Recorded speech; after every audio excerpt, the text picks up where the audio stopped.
Welcome to the Ignite Podcast, where we introduce thought leaders and subject matter experts that you'll want to consider for your next corporate event. Now, here's your host, Dennis Worden.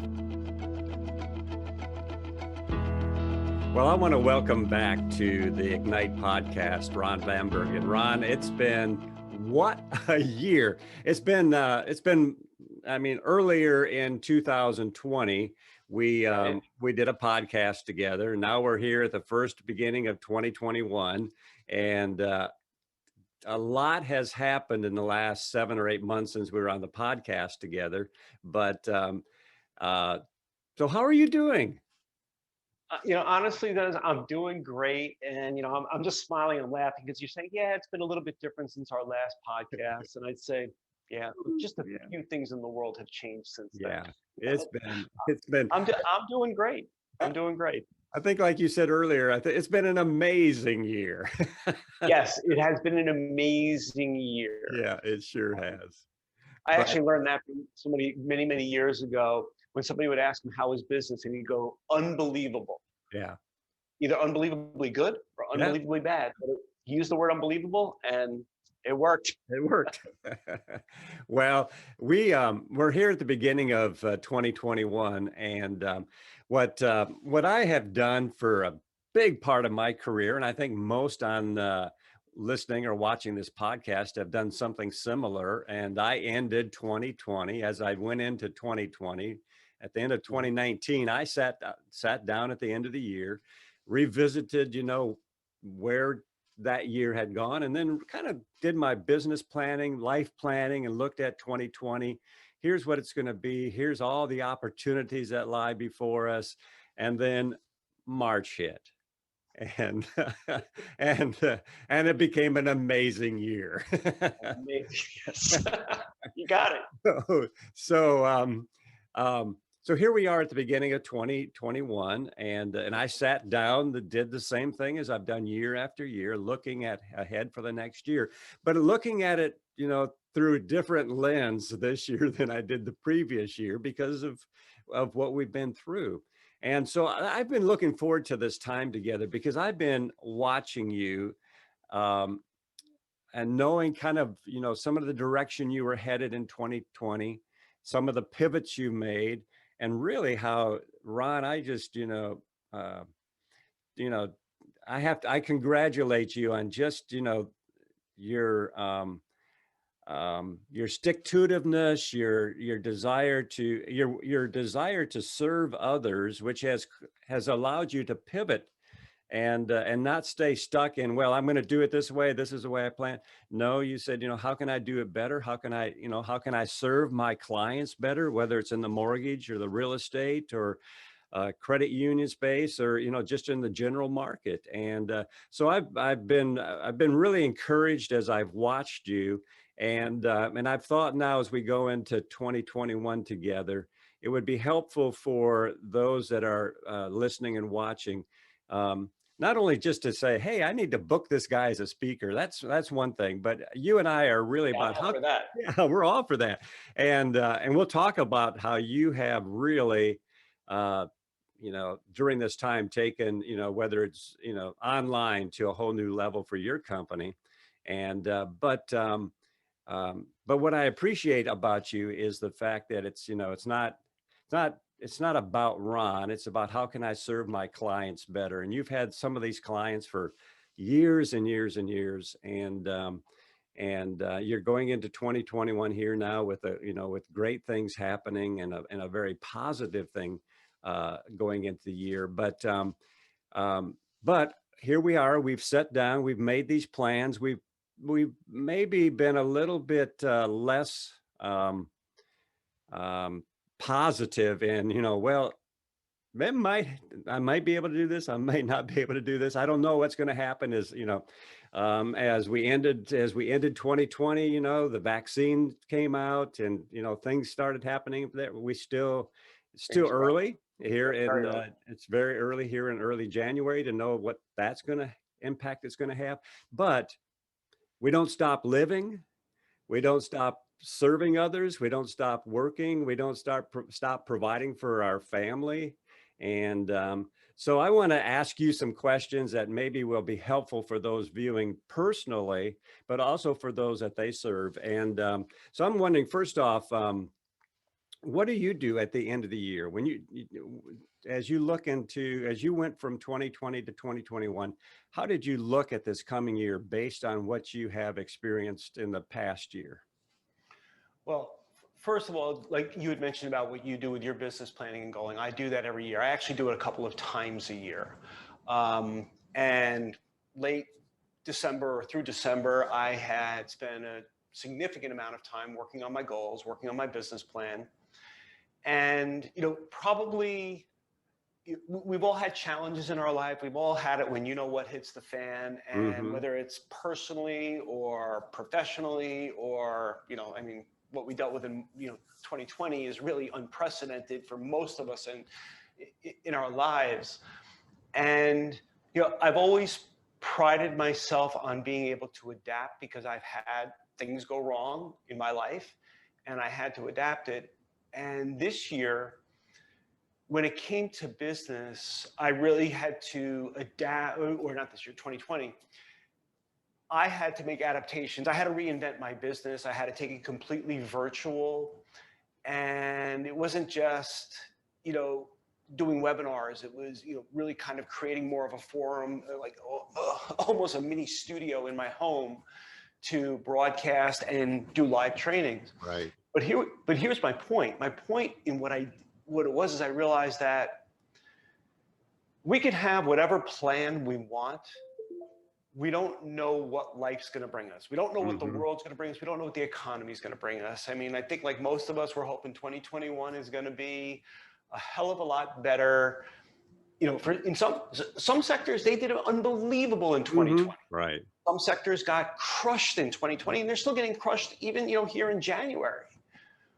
But what I learned is that you really just you have your plan, but you really have to pay attention to what's going on and be willing to adapt quickly. Assuming you're in a business that you can adapt quickly. The pandemic was something that none of us have ever experienced before, and it became a snowball that was just unbelievable. So a lot of us didn't even know how to adapt. And then all of a sudden, the Zoom world came, or the GoToMeeting world, or whatever, service anybody uses. But even then, even here in 2021, I am still seeing so many people struggling to adapt to it in business, especially salespeople. One of the things that I talk about, and you might have to reel me back in if I'm getting too far off. What I keep seeing is, we're used to viewing webinars. We're used to viewing podcasts and interviews. We're used to doing, family gatherings and holidays through Zoom and all this other stuff. But most salespeople are struggling mightily on selling virtually. And this is going to be here for a while. I mean, I think it's going to be here permanently. Not that we'll never go back to face, but it's going to be here permanently. And this is an adaptation that I believe a lot of people need to make. That they really have to understand that in all likelihood, this is going to be part of business moving forward. And you know what? If I'm wrong, then you just got to be ready to adapt real quickly. Right. And the short answer to the long answer that I just gave you is the biggest lesson from 2020 was how quickly are you going to see what's happening and how quickly are you going to adapt? Are you going to wait till everybody else does, or are you going to be in the forefront?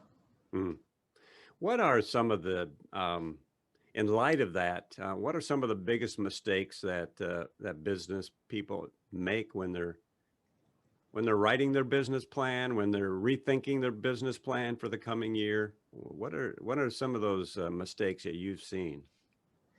How long do we have for this podcast? I'll give you a few of the big ones. Most business plans, when they're set up, they're actually set up to fail. And there's a few key reasons as to why they're set up to fail. One is most people approach their business plans the wrong way. Most people, they start out with the question, how? And what I mean by how is, so they decide, how much money they want to make or what that number is or what their goal is. And they have this vision for this plan. And then they jump into the how. So they start diving immediately into logistics. The problem with that is they've missed step number 2. And without step number 2, you are very likely to cause the rest of your business plan, the way I present it, there's 7 steps, but you're going to create a domino effect as to why your business plan is going to fail. And number 2 is they never ask why. See, whenever I'm working with someone and they say, this is my plan, these are my goals, I say, great, why? And well, I want to make more money, I want to grow my business. And that's not what gets it done. Yeah. Because what helps you get through the storms and the challenges is the why. The why is your passion. And if you are not connected to your passion, then when the storms come, it becomes very easy for you to get blown around by those storms. When the passion is there, and I do love to serve, and I hate to make it sound like a cliche, but to me, helping people, hearing their success stories, knowing that I'm making a difference in their lives. And of course, look, I want to make a difference in my life and my family's life as well. Mm-hmm. But I'm very passionate because I'm always my goals are always very connected to my ultimate purpose, and also not only my goals for today and tomorrow, but in the distance, 3, 5, 10 years down the road. And the check that I always do with myself is I look back on that piece of paper, I read my goals back. And my test is, if it doesn't get me excited, I've got to go back and fix something. Because without that passion, and this is one of the things, anybody who knows me knows I'm a huge fan of Tony Robbins, and I've been through, just multitudes of his training programs, very high level programs. And the one thing he always talks about, and he talks about it more than anybody else out there, is if your passion's there, you'll figure everything else out. No matter what happens, if your passion is there, you'll figure it out. And I walked away with that many, many years ago. I started studying and working or attending his programs over 20 years ago. And that is what has gotten me through the tough times. It's being excited, being passionate about what that greater goal is. And I never really got into how do I survive. I always asked, how do I prosper in these times? And Dennis, you've known me for many, many years, and I'm transparent. Not everything I did always went according to plan. But you learned from them. Oh, I learned from them. And whenever I'm struggling mentally, I always ask myself, why am I doing this? What am I passionate about? What's driving me? And then, what? The how just reveals itself to you. And then, of course, one of the things that I do is I surround myself with great people. Mm-hmm. Surround myself with great people that I can ask questions that maybe I can't find the answers to, or I get them to ask me questions that I don't think of. And I think all of that is part of a great business plan. So the big mistake is not really being, not being connected passionately to your goals, and just getting focused on what. Yeah. What and how. The other big mistake, again, there's multitudes of things that are either mistakes or voids that are left in people's business plan, but this is huge. And there's really very few people, if you ever go to a business planning workshop or anything, there's very few people that ever talk about this. Or they don't talk about it in the way that I'm going to mention it. Everybody talks about, you got to schedule it. But time and time again, I hear people use these words. I'll do whatever it takes. I'll do whatever it takes to succeed. Dennis, have you ever heard anybody say that? Absolutely. No, I haven't heard you say it, but I've heard many say it. You're never going to hear me say it unless I'm teaching a point to everybody to say, don't ever say that. And here's why. This is actually what I do in my live programs.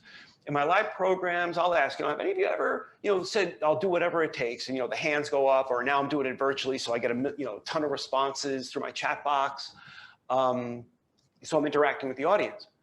Or if they're all on camera and I can see them, I'll say, raise your hand. So, again, making it very interactive. I'll say, have you ever used this? And the majority of people will say yes. So great. I go, pick up your phone. So I wait for everybody to pick up your phone. I go, open up your calendar. So they open up the calendar and I say, click, add appointment, or add, go to schedule something. And so everybody's following along and I say, now please tell me how you schedule whatever it takes. And that's when I get the deer in the headlights. Yeah. Here's the problem. Whatever it takes is not something that your mind can put into an action. Because whatever it takes is not defined.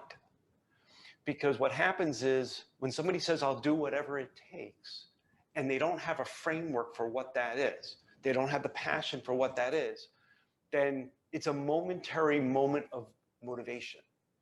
It's not part of a plan.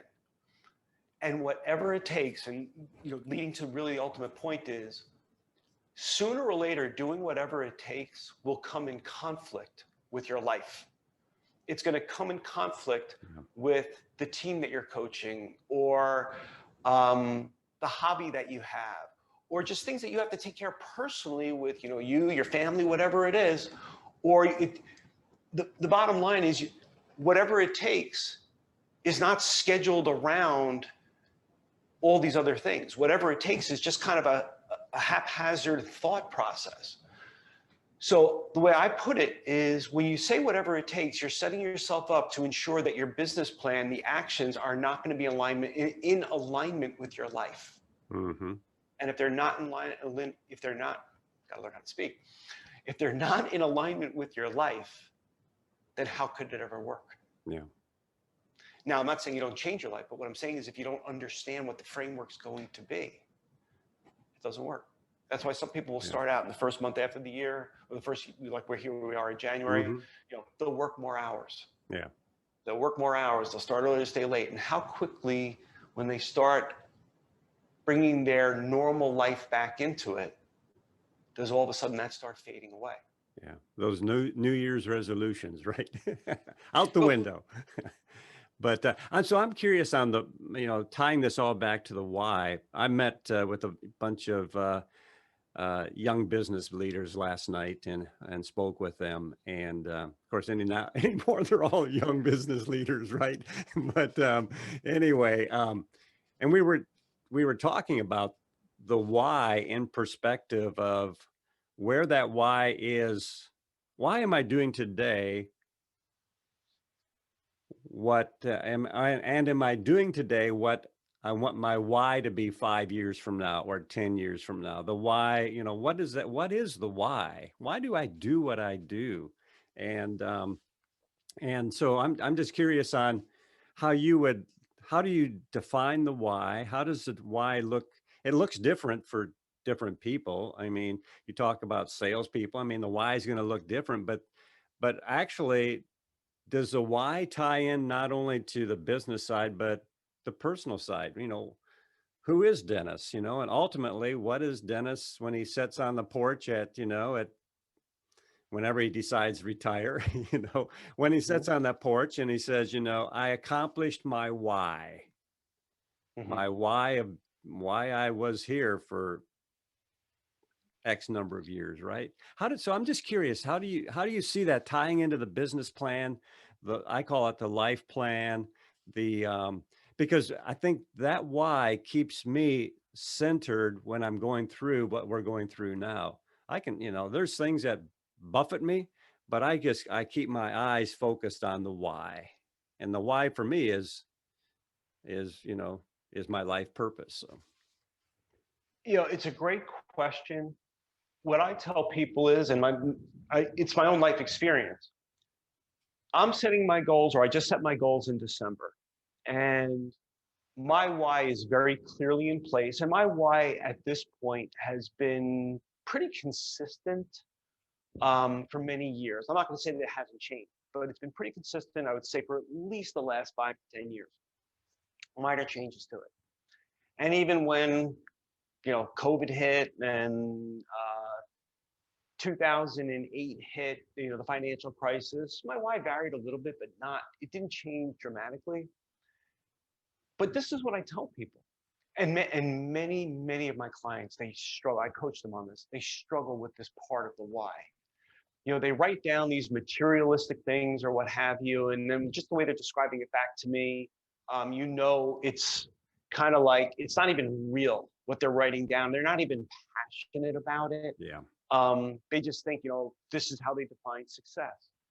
And the first thing I start with when it comes to the why is yours. It's not anybody else's. If you want the boats, the cars, and the planes, go for it. If you just want to have money in the bank and be able to, make whatever choices you want for vacations, or you go out to dinner and don't have to worry about the right side of the menu, what that number is going to be or what the bill's going to look like at the end, that's great. If you just want to have a steady income, gradually save for your retirement or for your future or your kids' college, and you just have an unbelievably passionate relationship with your significant other, great. Mm-hmm. Nobody should define success for you, which is actually, I don't want to go into it, but you kind of struck a chord with me, or one of the pet peeves with this question. And anybody watching can tell, if you saw the change in my face right now, you'll realize that this is not a prepared question. Right. I don't believe anybody can define success for anybody. And, I'm very, very fortunate because I have a role model, and, knock wood, it's my mom. My mom, who has been a teacher and learner for her entire life. My mom is 89 years old. Mm. And, we've seen her a few times through the pandemic, but at a distance, can't get close. And my mom is 89 years old, and she barely goes anywhere. She can't. And she's in good health, fortunately, but not going to go anywhere. And I call her up and I say, Mom, how you doing? Oh, I'm so busy. She takes 3 Zoom classes a week. She's 89 years old. My mom is a former Spanish teacher. She has self-taught herself French, Russian, Italian, and Hebrew. And now she is, taking, again, Italian classes, and she bitches and complains about the homework that she gets. But you know what? If you were to ask her what success means to her, just keep learning. Yeah. So nobody can define it for you. It's not if it's about toys, great. But if it's not about toys and it's about family, you have to get very clear on what success is, and you really have to understand that you own it, and you really can't give a crap what anybody else determines or labels as success, because you know what success is? It's not a destination. Mm-hmm. Success is a journey, and it's also a feeling. And that's always what I'm looking for whenever I'm working with someone, not only myself, but anybody else when I'm talking about goals and business planning. If we can't, we used the word passion before. Passion is a feeling. And, how will it feel for you to have X amount of dollars in the bank? How will it feel for you to have that boat or that car or that watch or whatever it is? How will it feel? And if they can't light up, this is just a basic watch. I'm not a watch guy. Okay. But there are other people who want the Rolexes and whatever. And my question is, great. How will it feel when you have it? And if people can't get their answer around that, then how do you really define success? I love it. And you had mentioned earlier about surrounding yourself with, successful people that you can learn from, people that encourage you. And I have an acquaintance, a friend that is in his late 70s, has made a boatload of money, has worked, with some incredible companies and some undercover stuff for CIA. And just a fascinating man. Somebody I'll, love to grab coffee with from time to time. But do you know what he's doing right now? Well, he was doing in probably, up until mid, 2020, but he was driving Uber. And you know why? Because he Uh, didn't need the money. He loved picking up business guys and taking them to the airport and just building relationships and talking.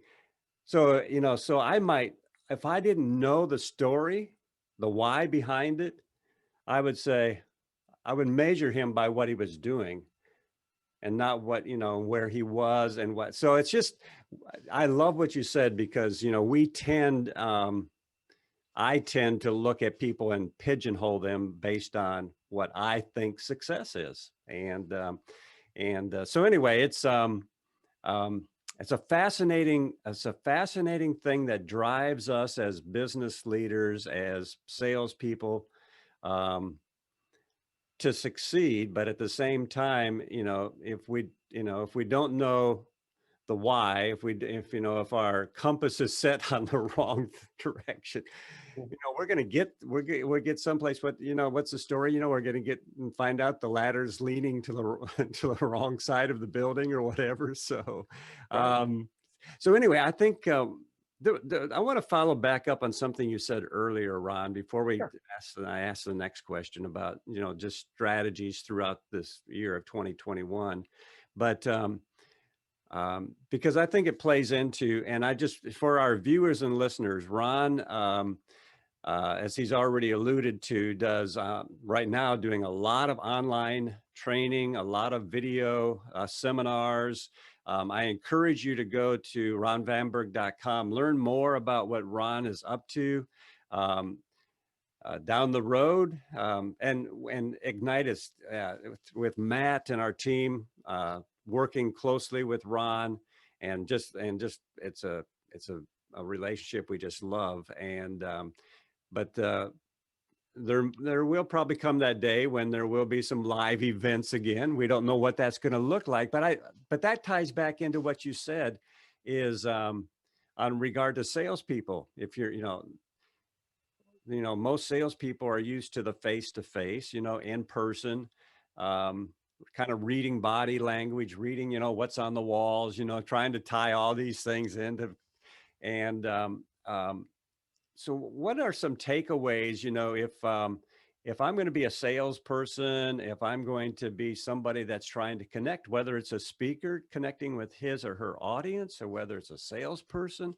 or whether it's an executive with his or her team, how do we use this new tool, and what have you learned over the last few months in connecting and keeping, us ADD people, focused in? Well, I've learned a lot of lessons, and it's been a lot of hard lessons. The simplest one is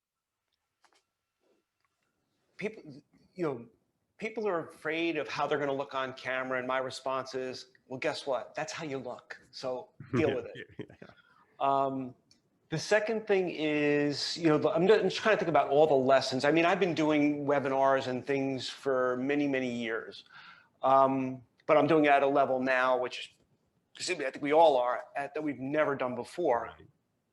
And I'm just ironically, the floodgates have opened up January, where all of a sudden everybody's coming out of the woodwork, and I have actually the busiest schedule I've ever had for video. And the reason why I'm talking about that is because got to mentally prepare for it. You have to understand, pay attention to what's behind you. Don't look like you just got yourself out of bed. And also give some thought to what you're going to say before you get in front of the camera. Yeah. The big message, though, is what many people do is they focus on themselves. What's so important is you have to focus on, if you're going to get in front of the camera, and a lot of it's either going to be on a webinar, it's going to be on social media, whatever, is what's most important to your audience? Mm-hmm. What do they care about? Because the audience in a split second is going to detect whether you're about you or you're about them.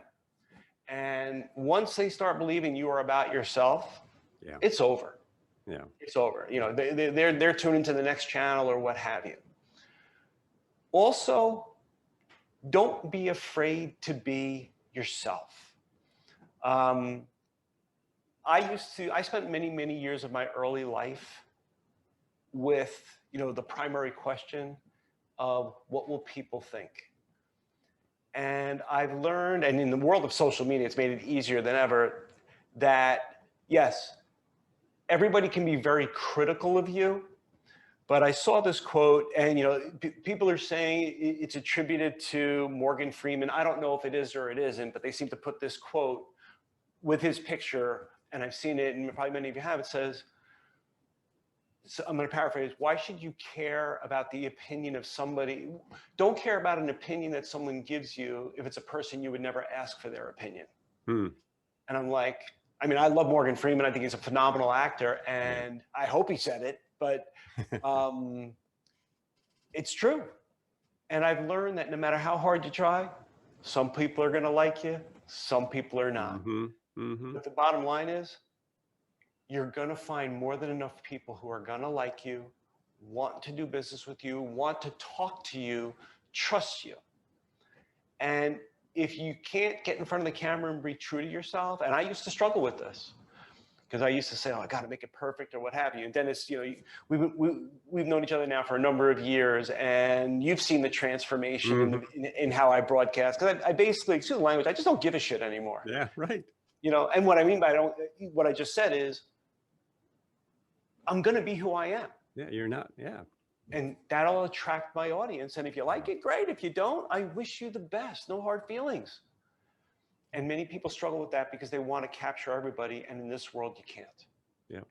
And if you've ever watched or been part of a taping of a movie or anything like that, you know that there's a lot of retakes for perfection, right? So, and most of us are ready for reality in not perfection. I really want to know Ron and what Ron thinks and how he feels. And so that's good. So let's get back to the business planning as we're here 2020. We don't know, like we said at the beginning. Dennis, 2021. 2021. Gosh, here it is already. It's like I used to be in radio. You would never know it, but I used to be in radio, and you'd change from one station to another station, and for 2 months you'd call the same call letters of the old station you were with. It would just what station am I with? What year is it? What month is it? So here we are, 2021, and we're looking at the business plan we put in place going into the year. How do we stick to it? What are the strategies that you see, not only in sticking to it, but making adjustments, because we don't know what each week, let alone each day, is going to bring? But how do we stick to it with regard to our business plan and then those adjustments? Okay. Well, going back very quickly, passion helps you stick to it. If you don't track your progress, then how do you know if you're sticking to it? This is not as simple as, you're at New Year's Eve, you drank way too much, and you, needless to say, had a very painful experience that night or that morning, and you made a promise to yourself that you'll never drink again. Yeah, it's very easy for you to measure whether you're drinking or not, okay? And I'm not here advocating drinking or not drinking. Well, my point is it's very easy to say either I'm drinking or I'm not drinking. Right. In a business, you have so many moving parts, and many of those moving parts involve you, meaning there's never just one action you have to take. There's multiple actions, especially if you're a business owner, if you're a sales professional, a manager. There's never just one thing. And you have to not only pay attention to the actions and ask yourself great questions. Am I taking the actions on my business plan? Am I going back to whatever it is I've written? And am I getting this stuff done? Am I improving in this area? If you never check in on your goals, and a lot of people never do, they write their goals and they don't even check in with them until 6, 8, 9, 10 months or at the end of the year. Try to track it mentally. No, we're not that good. Very few of us are that good. You have to check in and ask yourself, am I on target? What am I doing well? What do I need to do better? Never ask yourself the question, what am I doing wrong? That's a terrible, terrible question. Ask the question, what am I doing well? What do I need to do better? Those are solution-focused questions. Mm-hmm. And when you're going through this, you've got to check in weekly, daily, until you really have the habits. Because one of the big things is that gets in the way of us achieving whatever we've written is we confuse activity versus productivity. Mm-hmm. It's very easy to keep busy all day, but are you efficient? Are you effective? Are you working on things that are the highest and best use of your time? That's one of my favorite questions. Whenever I'm working with, whether it's a realtor, a loan officer, a business owner, you mentioned, it's funny, and I thank you for, having people, because we have a wide audience here. They can go to my website, ronvaimberg.com, and you're going to see basically everything there is about, the housing market, real estate, mortgage, account executive there. But I do work with schools.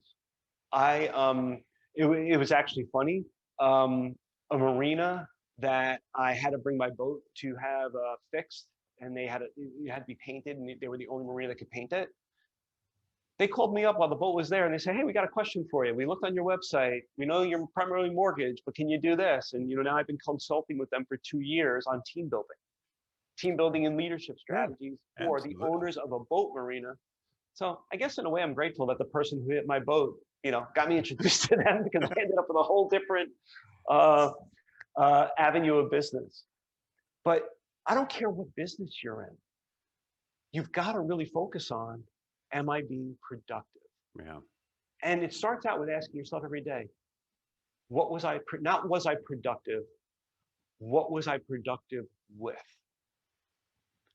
And in this day and age, this thing can either help you tremendously or destroy you. Mm-hmm. In one of my in one of my programs, I talk about weapons of mass distraction. Instagram, Facebook, LinkedIn, the media, I call it the WhatsApp idiot group. And what I mean by the idiot group, and I'm in one of them, so I'm an idiot. The WhatsApp idiot group is that group of friends that basically writes and texts stupid things, pictures and whatever all day long, and we get sucked into it because many people, it drives my wife crazy because my phone doesn't beep, chime, doesn't do anything. Except when, if I'm on coaching days, I'll have the ringer on. But other than that, it doesn't. Why? Because I want to remain focused, and I don't want this thing going off every 5 seconds. Mm-hmm. And I just see how many people, this thing buzzes, chime, things, whatever you want to call it. And I guarantee you that 99% of it, you don't need to even look at that moment in time. And you cannot be productive when you have this going off long. Yeah. So how is Ron Vaimberg, how do you do that? And how do you maintain that discipline? I mean, again, as we talked about going into 2021 and having these New Year's resolutions, I mean, we can do it for 2 weeks, 3 weeks, and then pretty soon it's been a week since I've checked on my, where am I at on my, on my business plan, my goals. So how do you discipline yourself, or what have you learned that has helped you to be disciplined in that area? It's really as simple as, and it's simple, but it's not simple. It's, you got to get through the hump. It's like when you start a workout, you're so excited the first day. The second day, it starts getting painful because you're sore and things on your body hurt more than, you found pain in your body that you've never had before. Day 3, you're pretty much walking like a cripple, especially if you worked out with a trainer, because they have found really things you've never even known existed in your body. Right. But then you keep going, and then you keep going. And then that day comes where you don't want to go to the gym, you don't want to get up, you don't want to exercise or what have you. But then you say, you know what, I have to because I've made this commitment. Well, it's no different whether it's working out, whether it's a diet, or being disciplined in your business. It's being willing to take this thing, shut it off, or at least put it face down so you can't see it, it doesn't buzz, it doesn't chime, and stop picking it up every 5 seconds. It's when that urge comes to it, it's when you stop your hand and say no, or maybe, you got to throw this thing in another, not throw it, but put it in another room. I know there's some people that have convulsions if they can't find their phone. It's like this, oh my God, where's my phone? It's my life. It's not your life. Okay? It's not your life. So it's that definition, that distinction of the importance that you're giving it. And I'm not saying that we don't have to deal with things on our phones and in our computers in business, but the way you do it is when the temptation comes, is when you catch yourself. And then shortly, in a very short period of time, you know what? You realize how much more, once you start recognizing how much more productive you are, it becomes easier to sustain it. And then once you build that habit of checking in frequently, weekly, monthly, daily, then what happens is you don't really have to check in every single day, because automatically you run through that process. You already know whether you had a productive day or you didn't. You already know what you were productive about. And instead of taking 10, 15, 20 minutes to really evaluate your day, you can literally do it inside of 60 seconds right in your head, because the conditioning's already there. The challenge is that most people won't put the effort into it to develop that discipline. Yeah.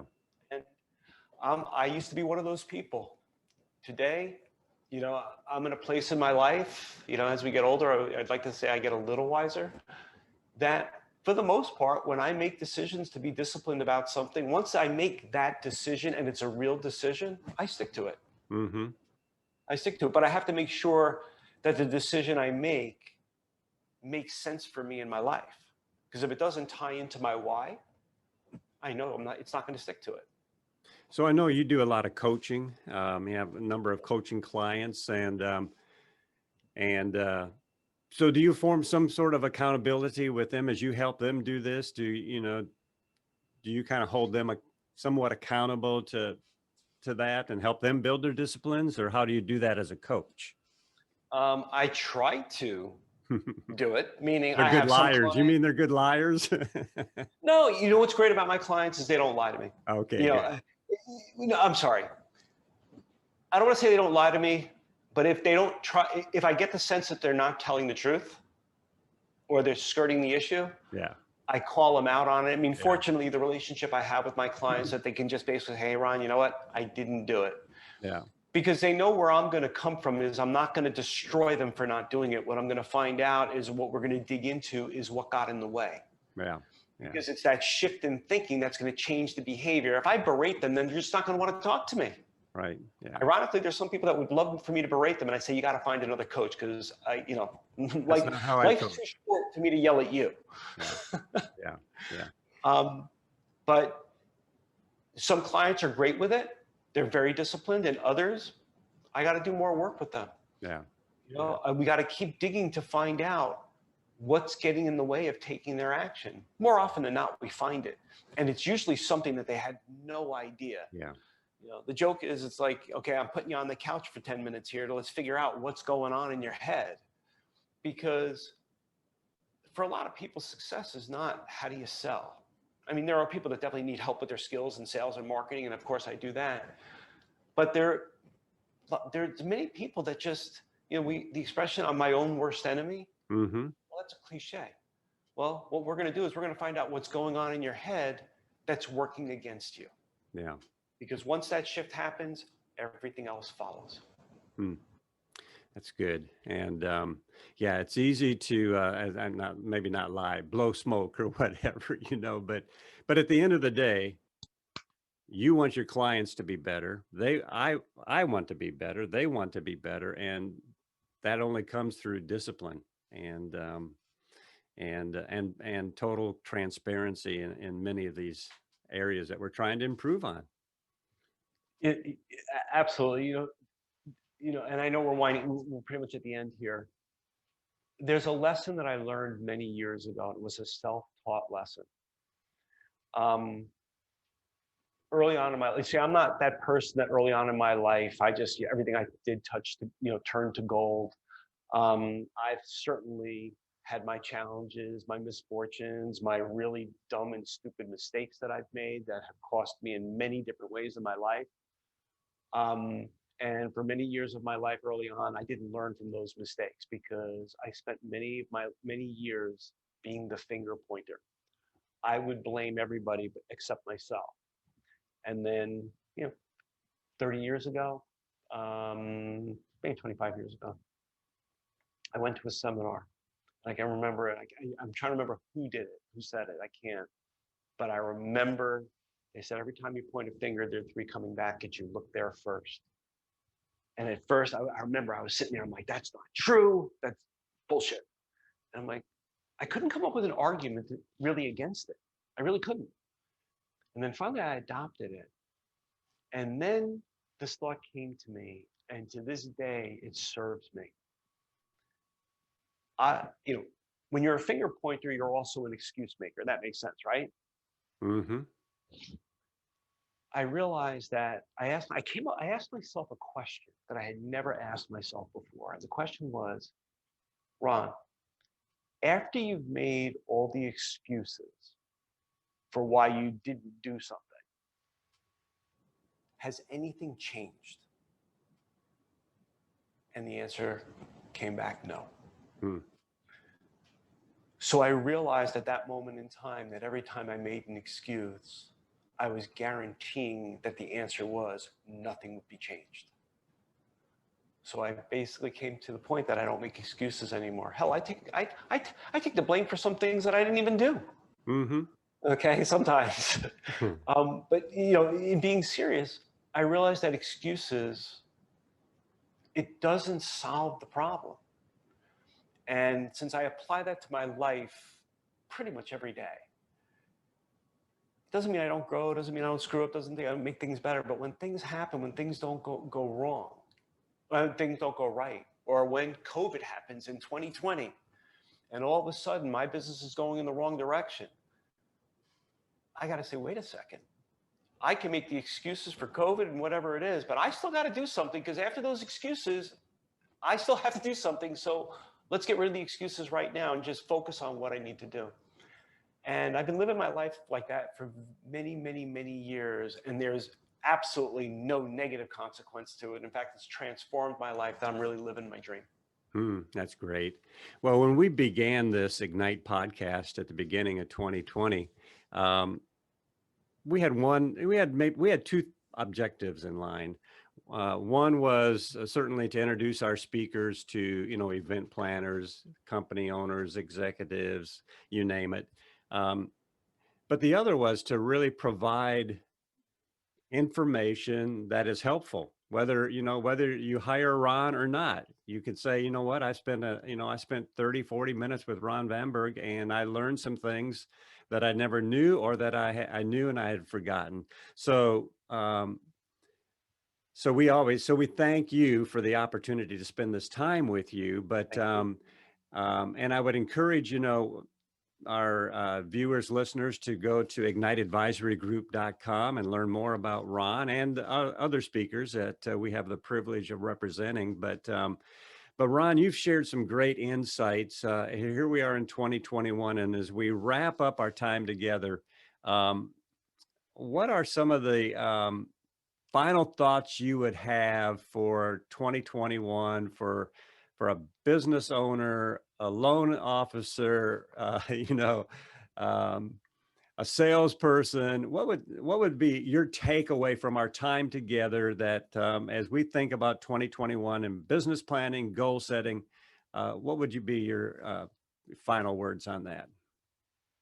My final words on that, because we've covered so much in this program today, my final words is the only constant is change. Don't, oh, wow, this is just kind of distracting me. That we don't know what tomorrow holds. And you have to build your business based upon what you know is happening right now. Do your best to move yourself in a direction that you believe it's going, get out in front. You know, if we want to use the mortgage industry as an example, there's still so many loan officers, you know, they've had record years, the best year they've ever had. In some cases, agents, the best years they've ever had because of interest rates. It's going to change. I don't know when, but it's going to change. And when it changes, all of a sudden, now where are you at? And unfortunately, many loan officers just keep their head down, entrenched in those refinances. And I want you doing refinances if I'm coaching you. But if you're not taking any steps towards building a purchase referral market, you've got a big problem on your hands. Yeah. Because when the rates change, everybody's going to converge on the purchase market. And unless you're really good, you're screwed. And a lot of, you know, that message, honestly, Dennis, falls on deaf ears of about 80 to 90% of the industry. Fortunately, I can do very well with the 10% that wants to listen to hear the message. Yeah. Well, really, and discovering that why. And then if you don't have that, then you're not ready for that change, or you're not ready to anticipate it. So correct. You know what? Gosh, I enjoy our time together. Oh, always. In person and on these Ignite Zoom calls as well. And but I would, you know, so as much as I enjoy it, I would just encourage our viewers, our listeners to the Ignite podcast to learn more about you, to set in on some of your Zoom calls that you have. Get on your email list. You're always emailing out new seminars you're doing online. So much to learn from you. And the thing that, and I'll wrap it up with this, but just on a personal note, I think one of the strengths that you have and that we need to have when we're doing a video chat like this is being real. And as I sit here watching, listening to you, I feel like I'm in the office with you. And there's that realness to it that says, you know what, I'm connecting virtually, you know, with this guy. So thank you, Ron, for that. And thank you for being a part of the Ignite speakers group, and for the privilege you give Matt and I and our team for working with you.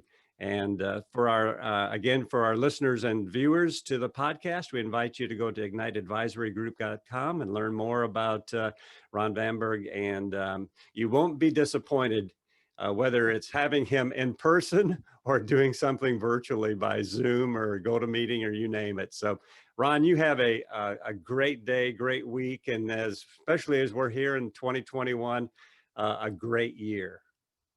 Dennis, I love being part, you know, these podcasts are great. I love being part of the Ignite Advisory Group, you know, listed board of speakers or listed speakers. And our time together is always great. So thank you. You know, thanks to all of you that are watching. Hopefully at some point our paths will cross. And appreciate you being here and wishing you just a great, incredible 2021. Awesome. Thank you, Ron. Dennis. See you later. You bet. Bye.